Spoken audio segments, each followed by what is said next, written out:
नमस्कार विद्यार्थी मित्रांनो, मी रुपेश मनीषा पांडुरंग.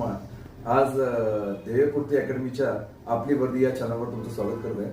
आजच्या व्हिडिओमध्ये जो काही आपला भाग आजपर्यंत आपण कव्हर करत आलोय, ज्याच्यामध्ये चालू घडामोडी आणि सामान्यांचा भाग सुद्धा इन्क्लूड केलेला आहे आपण. तर सामान्यांमध्ये काही काही प्रश्न असे सोपे वाटतात आपल्याला, पण ते सोपे प्रश्न आपण जेव्हा जेव्हा चुकतो त्यावेळेस आपला एक मार्क गेलेला असतो. तोच मुद्दा मी चालू घडामोडी सहित रोज देत असतो. तर ते कोणते कोणते मुद्दे आहेत आजचे नवीन, तर ते बघूया आजच्या ठळक बातम्या. जागतिक अवयवदान दिन हा कधी असतो, तर 15 ऑगस्ट.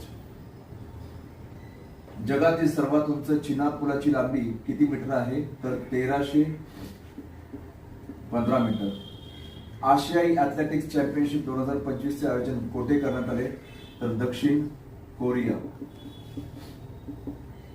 भारत नॉर्वेच्या मदतीने कोणत्या ठिकाणी पहिले ध्रुवीय संशोधन जहाज बांधणार आहे, तर कोलकाता. कोणत्या प्रदेशात नैऋत्य मान्सून वाऱ्याच्या दोन्ही शाखांपासून पाऊस मिळतो, तर विदर्भ.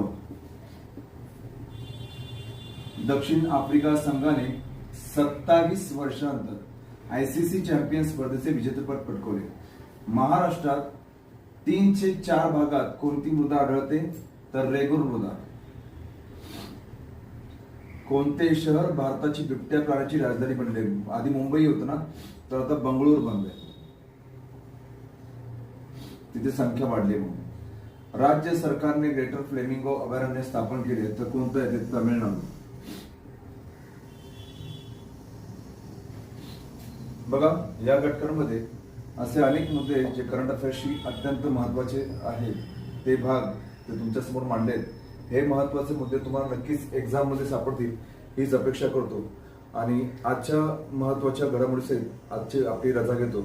आजचा व्हिडिओ आवडला असेल तर नक्कीच लाईक, शेअर आणि सबस्क्राईब करा. थँक्यू.